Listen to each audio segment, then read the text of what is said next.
افغان صوبے قندوز کی فضا میں گولیوں کی آوازیں سنی جا سکتی ہیں۔ طالبان نے حال ہی میں اس صوبے پر بھی بڑی حد تک اپنا قبضہ مضبوط کیا ہے۔ بہت سے لوگ اپنے خاندانوں کو لے کر علاقہ چھوڑ رہے ہیں۔ صوبہ قندوز میں صورتحال بہت خراب ہے۔ یہ علاقہ محفوظ نہیں رہا۔ اسپتال زخمیوں سے بھرے ہیں۔ میں اپنے خاندان کو زا خلیل سے نکالنے کے لیے جا رہا ہوں تاکہ ہم کسی ایسی جگہ جا سکیں جو محفوظ ہو۔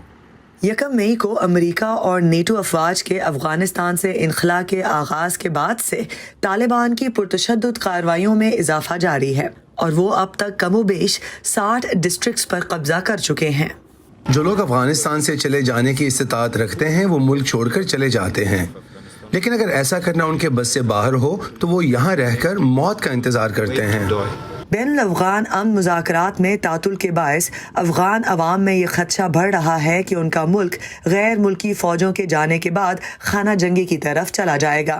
جب تہذیب اور انسانیت کے دائرے میں رہتے ہوئے انسانی حقوق، خواتین کے حقوق، قانون کی پاسداری اور عالمی طور پر تسلیم کیے جانے والے قوانین کا حصول ممکن نہ ہو تو ہم ہتھیار اٹھانے پر مجبور ہو جاتے ہیں، کیونکہ پھر لوگوں کی رضا کا حتمی فیصلہ بندوق کی نوک پر ہوتا ہے۔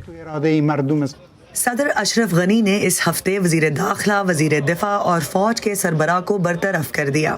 کابل میں حکام یقین دلانے کی کوشش کر رہے ہیں کہ نئے عہدیدار جلد سیکیورٹی صورتحال میں بہتری لا پائیں گے، لیکن طالبان اور افغان فورسز کے درمیان لڑائی میں پھنسے عام لوگوں کے لیے شاید پہلے ہی بہت دیر ہو چکی ہے۔